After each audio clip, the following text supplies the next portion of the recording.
اساتذہ کرام، مہمانان نظام اور میرے عزیز ساتھیوں، آج کا دن ہمارے ملک کی تاریخ میں ایک خاص مقام رکھتا ہے۔ محترم سامعین، 18ویں صدی کے وسط میں سلطنت مغلیہ کا آفتاب مائل پر غروب تھا۔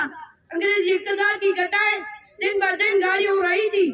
انگریز جب ہندوستان پہنچے تھے تو تاجروں کی حیثیت سے پہنچے تھے۔ عام لوگوں نے انہیں ایک معمولی تاجر کی سوا اور کچھ نہیں سمجھا، لیکن ان کی نیت صاف نہیں تھی۔ انہوں نے اپنا کی کمزوری، آپسی نااتفاقی سے فائدہ اٹھا کر اپنی شاطرانہ اور عیارانہ چالوں کے ذریعے یہاں کے سیاہ و سفید کے مالک ہو گئے اور ہندوستانی قوم کو غلامی کی غیر مرئی زنجیروں میں قید کرنے میں کامیاب ہو گئے اور یہاں کی دولت و ثروت کو بے دریغ لوٹنے لگے۔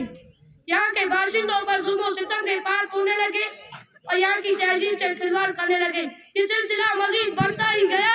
پانی جب سر سے اوپر ہو گیا تو ہندوستانیوں کے دلوں میں آزادی وطن کا جذبہ پیدا ہوا۔ انہوں نے اپنی تمام تر قوتوں کے ساتھ جان ہتھیلی پر رکھ کر میدان جنگ میں کود پڑے۔ یوں تحریک آزادی کی ابتدا ہوئی، پھر یہ تحریک رکی نہیں بلکہ اس نے زور پکڑنا شروع کیا۔ اب شہسواران ہند کفن باندھ کر انگریزوں کو للکارنے لگے۔ یہ ایسی جماعت تھی جس کی جفاکشی، عزائم و ہمت، صبر آزمائی، دور اندیشی، ایثار و قربانی نے اس دور کی تاریخ کو انقلاب آفری بنا دیا۔ اور 15 اگست 1947 کو ہمارا ملک انگریزوں کی غلامی سے آزاد ہو گیا۔ آزادی کے بعد ملک کے تحفظ و سالمیت، فلاح و بہبود کے لیے ملک میں اپنا قانون نافذ کرنے کے لیے ڈاکٹر بھیم راؤ امبیڈکر کی صدارت میں 29 اگست 1947 کو 7 رکنی کمیٹی تشکیل دی گئی، جس کو ملک کا موجودہ دستور و آئین مرتب کرنے میں 2 سال 11 مہینے اور 18 دن لگے۔ دستور ساز اسمبلی کے مختلف اجلاس میں اس نئے دستور کی ہر ایک شکل پر کھلی بحث ہوئی۔ پھر 26 نومبر 1949 کو اسے قبول کر لیا گیا۔ 24 جنوری 1950 کو ایک مختصر اجلاس میں تمام ارکان نے نئے دستور پر دستخط کر دیا۔ پھر 26 جنوری 1950 کو اس نئے قانون کو لاگو کر کے پہلا یوم جمہوریہ منایا گیا۔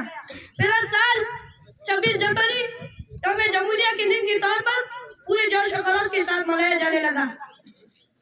15 اگست 1947 کی طرح یہ تاریخ بھی ملک کا قومی اور یادگاری تاریخ بن گئی۔ آخر میں ان اشعار کے ذریعے اپنی جگہ لینا چاہوں گا۔